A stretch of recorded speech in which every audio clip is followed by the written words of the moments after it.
Hello, everybody. This is Steve Fletcher with a trumpet for my people. I'm here with my brother Ken Potter. We're really looking forward to sharing with you today. And Ken contacted me earlier today. He has some information he wanted to just talk about, and I'm really excited to hear what he has to say. He sent me a graph, and I was trying to get my arms around it, and I'm just going to let him explain it. So we're going to talk about some things he's going to share from his screen, and then I'm going to share some things from my screen. How you doing today, Ken? I'm good, Steve. How are you? I'm doing great. Awesome. All right. Well, thanks a lot for inviting me. And thank you also to Repo Man 64. What happened, how this started was Repo Man just contacted me yesterday, actually, and he said, man, you really need to look at this January 11th thing that Steve Fletcher's talking about and do a similar analysis like I had done actually back in 2021 and then 2022. So what happened there, and I'm going to try to go ahead and share, is I'll go to the 2022 one. It was about a year.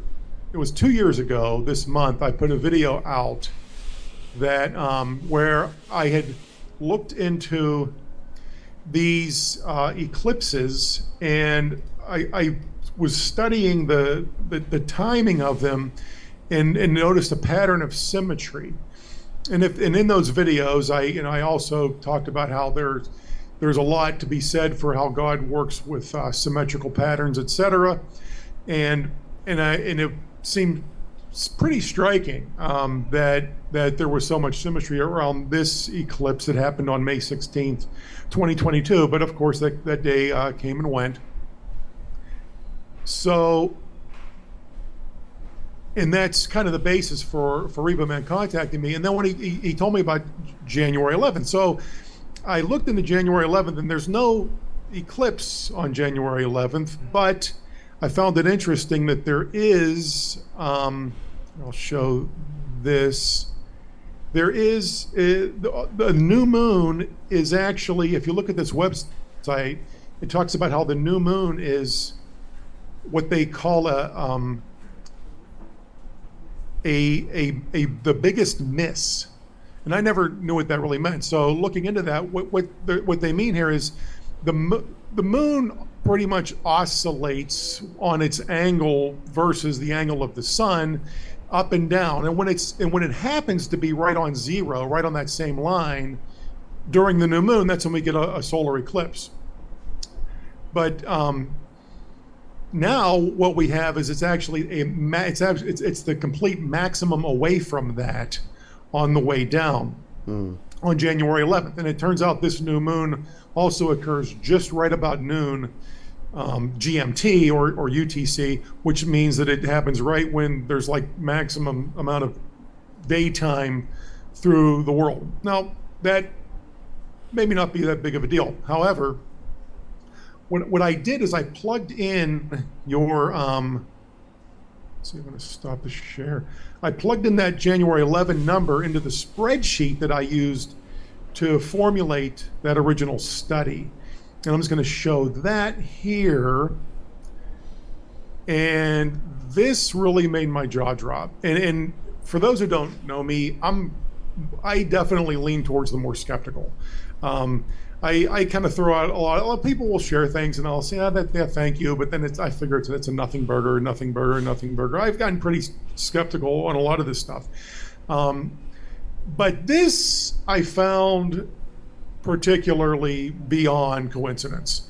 And that's, I inserted this date, this January 11th here in my spreadsheet, and it has to go in here and then also in here, because what the spreadsheet does is it calculates the number of lunar cycles, right, which is a month.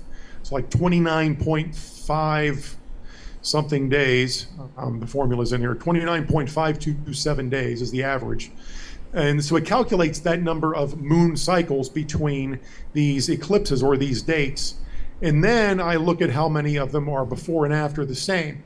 So in this column here, everything that's yellow and bold are the ones that have perfect symmetry. And it's way more than anything else I had found. So that made my jaw drop. I thought, the hell is this? This is huge. I mean, this just. I mean, we recognize that the way that the the eclipses work are such that you're going to have repeating patterns. That's going to happen. I get that, but that just seemed uncanny. It seemed beyond coincidence to me. So this January 11th new moon, I think it definitely looks like, and I've thrown a lot of would-be high watch dates out lately. Don't like false hope, but this one looks pretty big to me. So, wow, Steve, this is great. Okay. Not to mention the other stuff you're going to talk about that you showed today, I also think is huge. Particularly, you talked about the 2,300 days. I'll let you talk about that, because the Revelation 12 sign also from 2017, I'm going back to leaning more and more and more as being a very, very huge, real thing. So. Well, amen. Thanks for contacting me and for sharing this information with us. Okay, now I'm going to share my screen. I'm going to share information with you that I've been talking about and that was sent to me. Okay, someone told me that, just to clarify this again, because I'm not trying to plagiarize anything, right? I want to, give credit anywhere there's credit due. Someone told me that Exalted Lamb shared some of this information. There's a few other channels talking about January 11th, but once we saw this a little bit, and I shared some stuff with Daniel, he saw what I was sharing. He went deeper and like huge confirmations within what we're watching. And so we started out with the lunar tetrads from 2003 and 2004, going to the lunar tetrads of 2014, 2015. Then there's a lunar tetrad in 2032 and 2033.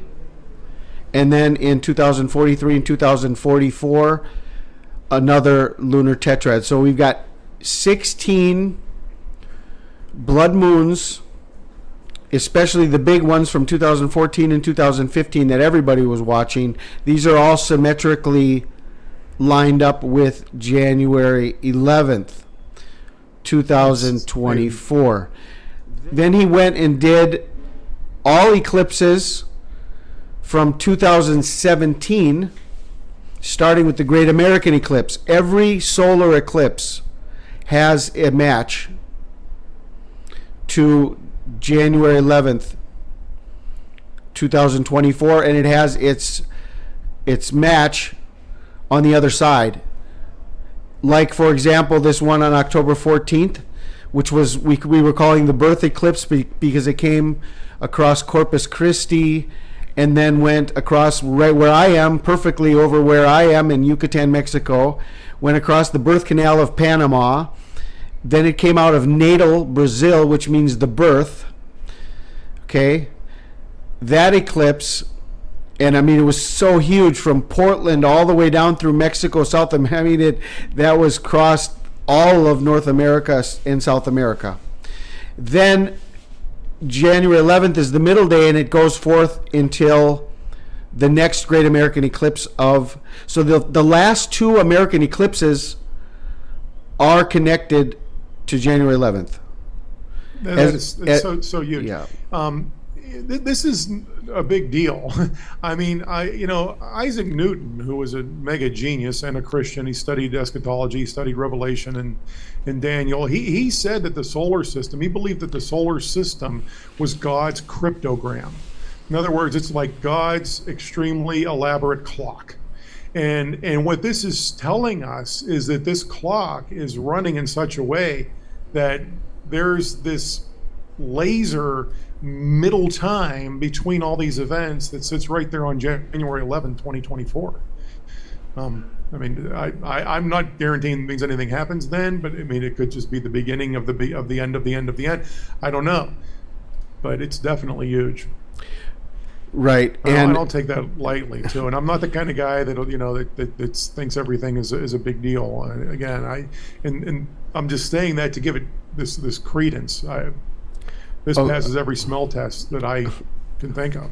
This is huge. Now, earlier today, I said, okay, I did a video earlier today. I had some new information I shared. And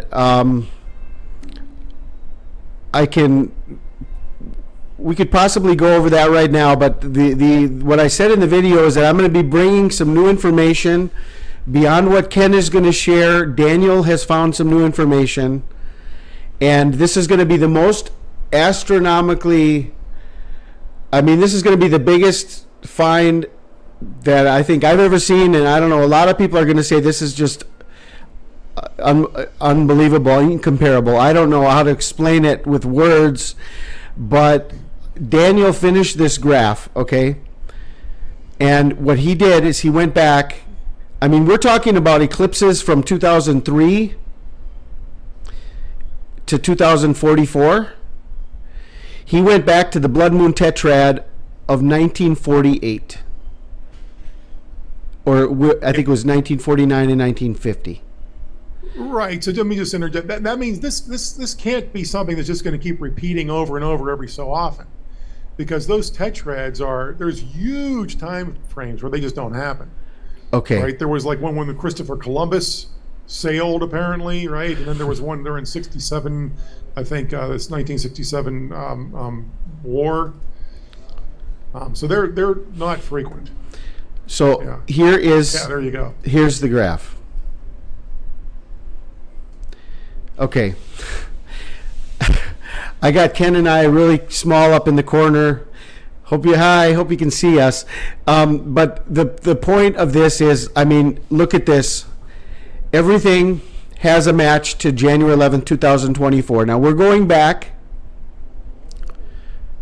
The beginning of this graph here is the blood moon tetrad after the rebirth of Israel, 1949 and 1950. We got 4 blood moons here. Okay?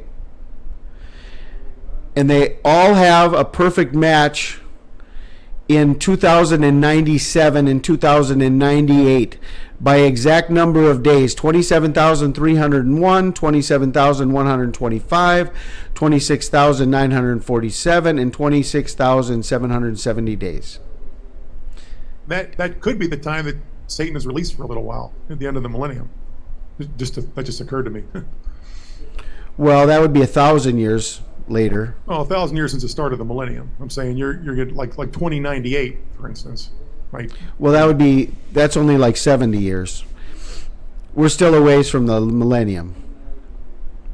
You know what I mean? That would be like we're like 2023. We're looking at 3023. That'd be like another. Yeah, that's true. Oh, yeah. I guess you're right. And so then we go. Okay, then you go to the blood moons of the rebirth of Israel. This was from the rebirth of Israel, and then this was from the recapturing of Jerusalem, the 6-day war. There was another blood moon tetrad, 1967, 1968. This all has a match to January 11th, 2024. Then we've got blood moon tetrad of 1985 and 1986. Okay? Back then, I don't think anybody was even watching blood moon tetrads or as a sign in the heavens. I don't think this really became an item until 2014, 2015, the 4 blood moons, Mark Biltz, John Hagee, right? Yep. But these things that were happening, they happened with the rebirth of Israel. They happened in 1967. Another one in 1985, 1986. That's lined up. And then we have the one in 2003 and 2004, and the one in 2014, the one in 2015. And then beyond that, there's these eclipses that have happened recently.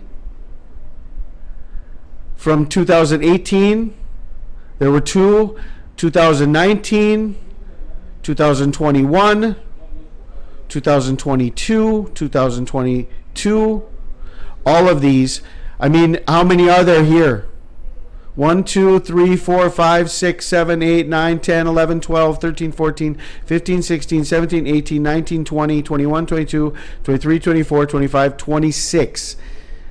Just on this graph, and that's the half side. So we got 52 eclipses that are all lined up going from 1949 to 2098, all linked as January 11th. These are just the lunar eclipses, right? These are just the lunar. Show the solar.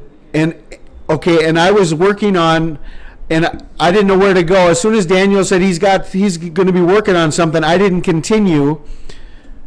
But I was working on this, and I wanted to see, and I went back to the lunar eclipse of January 31st, 1999, and I started going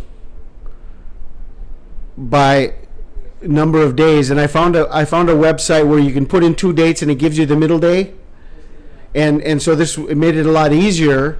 And I found the eclipse schedule from 1999 to 2048, and I'm going down this way and I'm going up this way, right?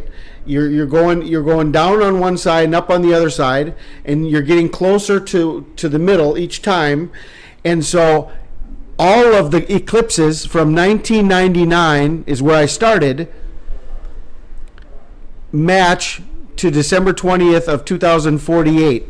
February 16th, 1999 matches to December 5th, 2048. One is lunar, one is solar. And you go through them all, lunar, solar, lunar, solar, solar, lunar, solar, solar, lunar. And all of the eclipses from 1999 through 2001 all matched. Okay? So do I need, we've got this information from Daniel. Do we need to? Is there any validity to going and trying to find every single eclipse? Is this the pattern we've been waiting for? Is this the code of the blood moon tetrads? It's got to be leading somewhere. It's got to be leading us to something, right? Yeah. There's some type of a code. There's some type of a key. It's like the key of David and the seal of Zerubbabel. When are we going to find it? Is this part of it, or is this it? I don't know. It's definitely something big. We can't say for sure, but I can say I feel confident saying that this is beyond coincidence. So like you said, Isaac Newton looked at the solar system as being God's cryptogram clock. This would definitely be pointing to something very much in the middle of the patterns. Right in the middle. Another thing that I didn't share earlier in my video earlier today, all my videos are real quick, so the video I did earlier today with some new information was only like 11 minutes long. But somebody sent me, they said, hey, from your sign, because we're watching January 11th, right? January 11th is 111. On the Hebrew calendar, it's 1 Shavat, which is also 111. Okay? And from the day of my sign on December 12th, 2012, it's 11 years and 1 month. Exactly. Inclusive. What is it again on the Hebrew calendar, Steve? 1 Shavat. It's the first day of the 11th month. Okay. Okay. Right. Now, what I did share in my other, and let's talk about this. Let me see what you have to say about this, Ken. Okay. Okay. Shavat is known as the month of Tu B'Shavat, the new year for the trees. That's why, I had shared this information that according to Rabbi Judah, Tevet 29 marks the end of winter. Mm-hmm. Why? Why is that? Well, it has to do with the new year of the trees. and it's like the beginning of spring for Israel. So according to Rabbi Judah, Tevet 29 marks the end of winter. Well, then we've got this information that says Shavat is well known as the month of Tu B'Shavat, the New Year's for trees. But according to the Mishnah, there's an opinion that the New Year should be celebrated on the 1st and not on the 15th.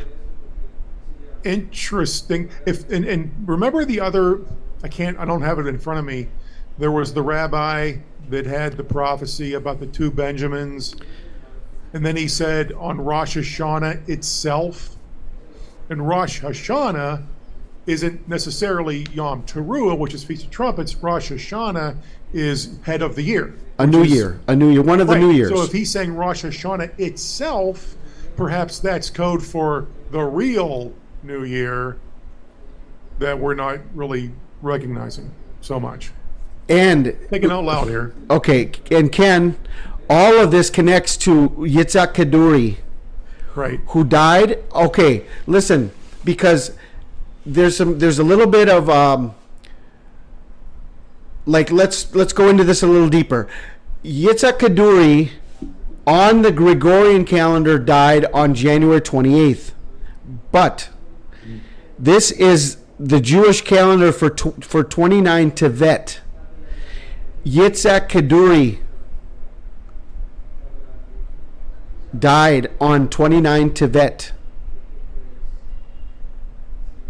So, okay. Okay. And then, so what? So 20. Then what day would that? Well, 29 Tevet, January 10th, on the Torah calendars, January 11th, and the whole prophecy is connected to the coming of the Messiah with the death of Ariel Sharon, and Ariel Sharon died on January 11th. Ha! Wow. Okay. Yeah, this is beyond coincidence. This is not a nothing burger. This is big. And he died on 2014, just exactly 10 years ago. I mean, this is why the last 3 years I've been watching this time frame, but there's nothing like what we see now.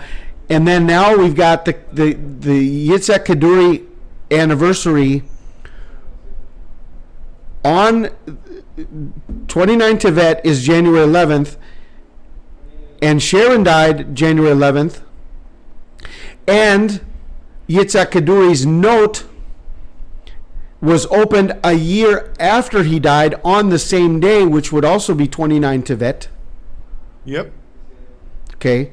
So we're talking 29 Tevet, the end of the year, the end of winter, the beginning of spring, the true New Year, maybe at the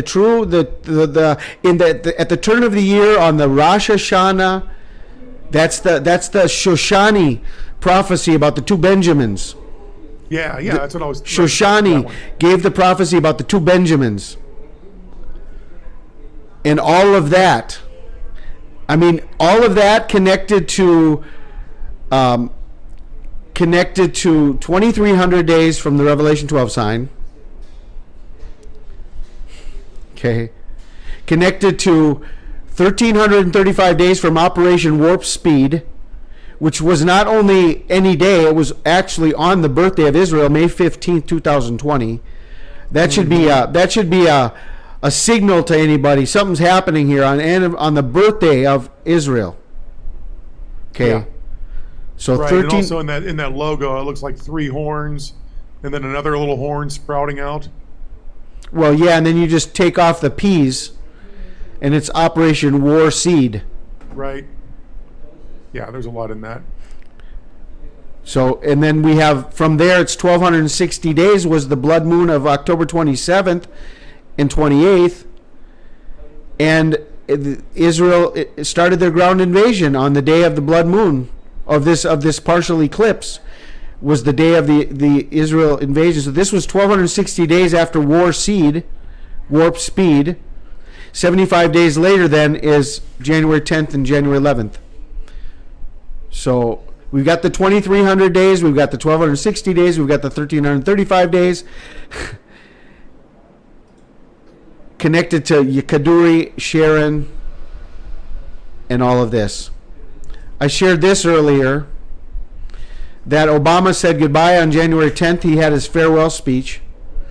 And this to me is like a mockery of Jesus who is and who was and is to come. Mm-hmm. Because Obama said, yes, we can. Yes, we did. Yes, we can. Him who is, him who was, and him who will be. Like a mockery of the true Messiah about his coming back, maybe 7 years to the day from his farewell speech. Yeah. And the first death of COVID, January 11th, 2020, 4 years of the fig tree, right to the new year of the trees, from the first death of the COVID virus. So this what we got here from Daniel is, does this seal the deal, Ken? What do you think? It's Come on, give me your verdict. I'm not going to set a rapture date based on it, but I would say that it's definitely huge. It's the huge watch date. Yeah, I mean, I said here's my metaphor for the kind of watchman that I see myself as when I am doing such. I think of like a guy who fishes off the dock, and whatever he catches, he throws back and he lets somebody else clean it.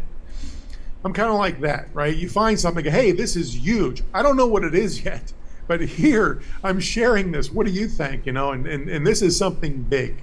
This is not just a boot. This is a big sea monster. In that metaphor analogy. So I think 2024 is looking absolutely gigantinormous. I think the Revelation 12 sign is huge, big time. And then the 7th-year anniversary of that is huge. Doesn't mean that we necessarily have to wait until April? trumpets again. Or I don't know. April. We got the April eclipse coming too. And that's, oh yeah, of course. And then the Great American Eclipse that happened just a month before the Revelation 12 sign.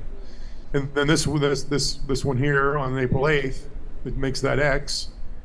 Anything new that you're seeing beyond this? It's kind of connecting to where we are now. What are the other things you've been watching lately? Well, one of the things, I said this before, but I'm really, now that we're coming up on the 7th-year anniversary of the Revelation 12 sign, I'm believing there's a lot to that still being legit. And if I could share one thing. Yeah, so here, this is from the Illuminati card game. And to me, this card looks an awful lot like the Revelation 12 sign. Remember, the Revelation 12 sign was a woman giving birth. And this is saying that the stars are right. So I think this is them telling us that they know that there's something to that. Is this the Revelation 12 sign? It looks like a kind of a satanic mockery of it.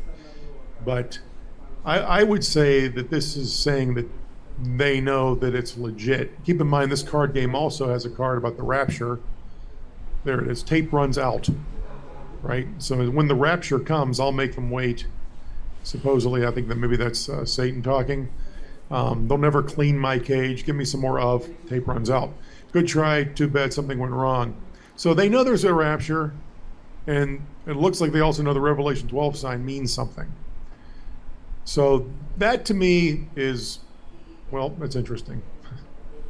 So I think this year is shaping up.